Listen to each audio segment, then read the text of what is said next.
4 महीने से भारत की जनता 100 रुपए लीटर पेट्रोल और डीजल खरीदने के लिए मजबूर है। हर बात में ऐतिहासिक ढूंढने वाली सरकार इस बात का प्रचार नहीं करती है कि पेट्रोल और डीजल के दाम ऐतिहासिक स्तर पर पहुंचे हैं और पहुंचने के बाद लौट नहीं रहे। 180 से 200 रुपए किलो सरसों तेल का भाव है। इस वृद्धि का संबंध उत्पादन की कमी से है या जमाखोरी से? सरकार इस बारे में कभी रिपोर्ट नहीं देती कि प्रथम तालाबंदी से कितने लोगों की नौकरी गई। 2020 में भारत की अर्थव्यवस्था रसातल में चली गई। खाद्य और उपभोक्ता मामलों की राज्य मंत्री साध्वी निरंजन ज्योति कहती हैं कि लोगों के जीवन स्तर में सुधार के कारण खाद्य तेलों की मांग में वृद्धि हो रही है। क्या आप मानने के लिए तैयार हैं कि 2020-21 में लोगों का जीवन स्तर इतना सुधर गया है कि 180 रुपया किलो सरसों तेल खरीदकर खा रहे हैं? वो भी कई महीनों से मांग बढ़ती जा रही है, दाम बढ़ते जा रहे हैं। जीवन स्तर सुधरा है तो फिर 80 करोड़ लोग कौन हैं जो प्रधानमंत्री गरीब कल्याण योजना के तहत मुफ्त अनाज और झोला लेने के लिए लाइनों में लगे हैं? यह भारत की गरीबी का एकमात्र सरकारी आंकड़ा है जो सरकार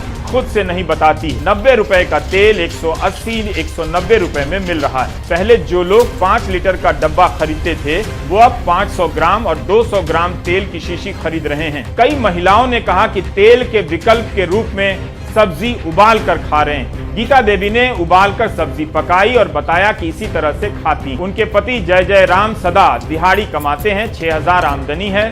गीता का कहना है कि सरकार चावल और गेहूं तो दे रही है लेकिन बाकी चीजें सस्ती नहीं हैं। क्या यह सही नहीं होगी बात कि 180 रुपए किलो तेल लोग नहीं खरीद पा रहे हैं? खरीद भी रहे हैं तो उनकी सारी कमाई इसी में खर्च हो जा रही है। अगर आप आज के भारत के परिवारों में झांकेंगे तो पता चलेगा कि क्यों सरकार सरसों तेल पर बात नहीं कर रही। यह सही है कि खाद्य तेल का आयात होता है लेकिन सरसों तेल का आयात न के बराबर होता है। रिफाइंड पाम ऑयल पर 50% तक आयात शुल्क बढ़ाया गया ताकि बाहर से कम आए, भीतर किसानों को दाम मिले। इस साल जब दाम बढ़ने लगे तो इंडस्ट्री हल्ला करने लगी कि आयात शुल्क बहुत ज्यादा है, तो 29 जून को सरकार ने पाम ऑयल पर आयात शुल्क कम कर दिया। क्या यह सवाल इतना गैर वाजिब है कि तेल के दाम बढ़ने के बाद जब आयात शुल्क कम हुआ तो उसका फायदा किसे होगा? इंडस्ट्री को या आम लोगों को?